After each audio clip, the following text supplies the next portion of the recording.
मित्रों, आज भारतीय जनता पार्टी हरियाणा का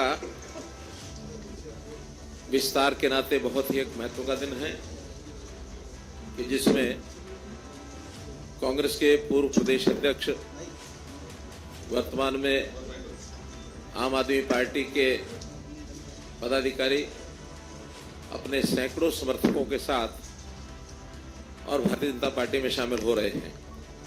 मैं पार्टी की ओर से आप सबका बहुत तहे दिल से स्वागत करता हूं, अभिनंदन करता हूं और भारतीय जनता पार्टी में आप सब लोगों को, जैसे हमारे यहाँ एक कार्यकर्ता के रूप में, चाहे वो नया हो चाहे पुराना हो, हर किसी को अपने अपने क्षमता योग्यता के हिसाब से उनको स्थान और सम्मान ये मिलता है।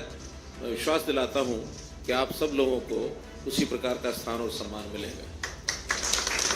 जहाँ तक श्री अशोक तंवर जी का विषय है, मैं कई प्रकार से अपना इनके साथ संबंध ये जोड़ सकता हूँ। भले ये कांग्रेस पार्टी में रहे, लेकिन इस बात की जानकारी बहुत कम लोगों को है कि ये मेरे भांजे लगते हैं।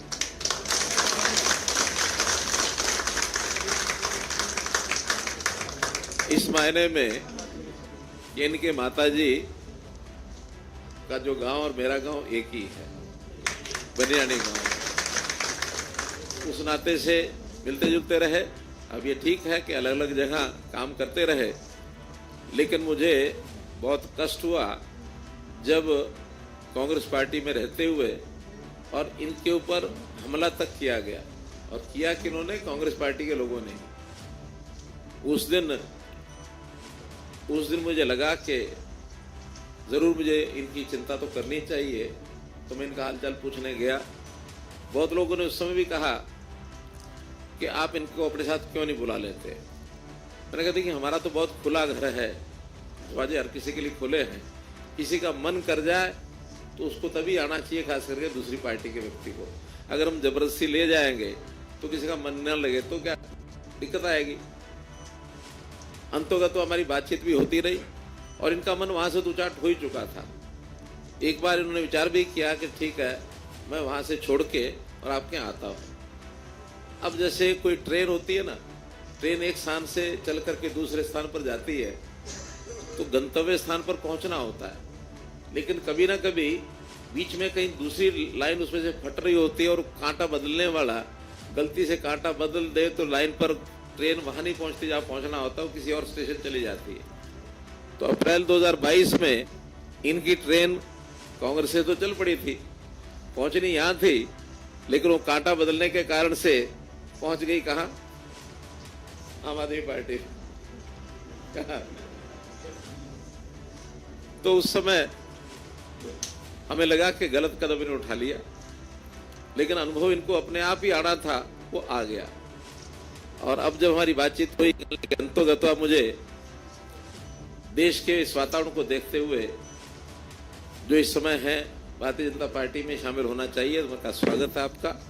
हम लोगों ने बैठ के बातचीत की और उसके बाद आज वो दिन है कि जब आपने भारतीय जनता पार्टी ज्वाइन की है अपने सैकड़ों समर्थकों और कार्यकर्ताओं के साथ। मैं इस अवसर पर आपका स्वागत करता हूं और पुनः विश्वास दिलाता हूं कि इन सब कार्यकर्ताओं का स्थान और सम्मान, जैसा एक सामान्य कार्यकर्ता या जो भी क्षमता योग्यता जिसकी होती है, उसके हिसाब से आप सबको सम्मान मिलेगा। इतना विश्वास करते हुए मैं अपनी बात को समाप्त करता हूं। आज इस कार्यक्रम में अच्छी बात यह है कि हमारे राष्ट्रीय महामंत्री अरुण सिंह जी हैं, हमारे प्रदेश अध्यक्ष नायब सिंह सैनी जी हैं, संजय जी बैठे हैं, अंदर पांडे जी है, तो हमारे अनिल बलूनी जी, इन सब लोगों के सामने ये सारा कार्यक्रम संपन्न हो रहा है। तो विटनेस के नाते आप सब लोग की विटनेस, ठीक है, धन्यवाद।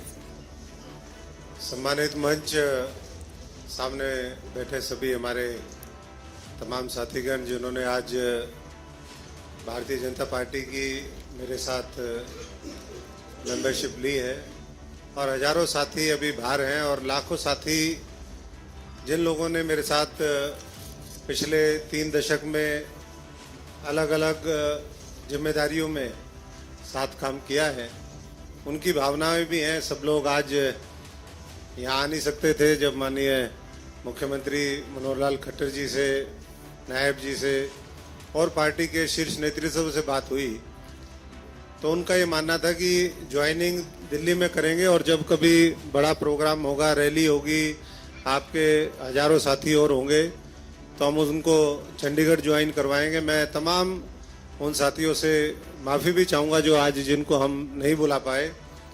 और सब जानते हैं इस बात को कि किस तरीके से पिछले 10 वर्षों में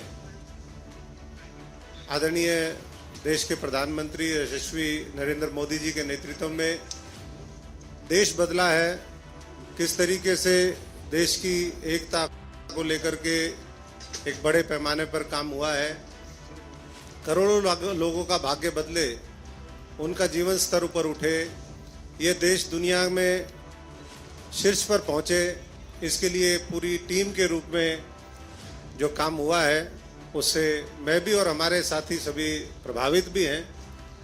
और मैं समझता हूँ कि आज उस विकास की यात्रा में जो देश जब 100 साल पूरे करेगा 2047 में, जो एक सपना है कि पूरे दुनिया के शीर्ष पे भारतवर्ष हो, हमारा गौरव, हमारी संस्कृति, हमारी सभ्यता वो पूरी दुनिया के अंदर छा जाए। इस भारतवर्ष के एक एक भारतवासी को मौका मिले कि वो अपनी शक्ति का सदुपयोग करते हुए अपना अहम योगदान देश की तरक्की में दे, ऐसी हमारी कामना है। और मैं जैसा भी बलोनी जी ने कहा, ये मेरे लिए भी सौभाग्य की बात है कि 2 दिन बाद 22 तारीख को अयोध्या के अंदर जब रामलला वहाँ पर प्राण प्रतिष्ठान होगा, उससे पहले मुझे भी ये सौभाग्य मिला कि मैं भी उस सांस्कृतिक हमारा जो धरोहर है जिसके लिए पूरी दुनिया के अंदर ये भारतवर्ष जाना जाता है, उससे पहले मैं भी इस भारतीय जनता पार्टी का एक सदस्य के रूप में, इस परिवार के रूप में एक सदस्य के नाते मेरी और मेरे साथियों की एंट्री हुई है। मैं आदरणीय नड्डा जी का भी, तमाम पार्टी के वरिष्ठ नेताओं का बहुत बहुत आभारी हूं कि आज उन्होंने ये सहमति दी कि मैं आज भारतीय जनता पार्टी के कार्यकर्ता के रूप में प्रवेश हूं और आने वाले समय में देश के निर्माण में जो भी हमारी जिम्मेदारी हो, जो भी भूमिका हो, वो हम निभाने का काम करें। मैं एक साधारण परिवार से हूं, मेरे पिताजी यहाँ बैठे भी हैं, फौजी परिवार से हैं, किसान मजदूर परिवार से हैं और हम तो हमेशा जीवन में हमने यही सोचा कि सच्चाई, ईमानदारी और मेहनत के बल पर हम इस देश को आगे बढ़ाने का काम करें। और वही सपना लेकर के आज मनोहर लाल जी जो हरियाणा में काम कर रहे हैं, हमारे नायब सैनी जी, अरुण जी, बलोनी जी, संजय जी, सभी एक टीम के रूप में हमारा एक ही लक्ष्य होगा कि 2024 के अंदर हम पुराने सारे लोकसभा के रिकॉर्ड पार करें, 400 का आंकड़ा हम पार करके इस देश के अंदर एक सुशासन और किस तरीके से इस देश को ऊंचाइयों पर ले जा सकते हैं, उसके लिए सब मिलकर के काम करेंगे। धन्यवाद।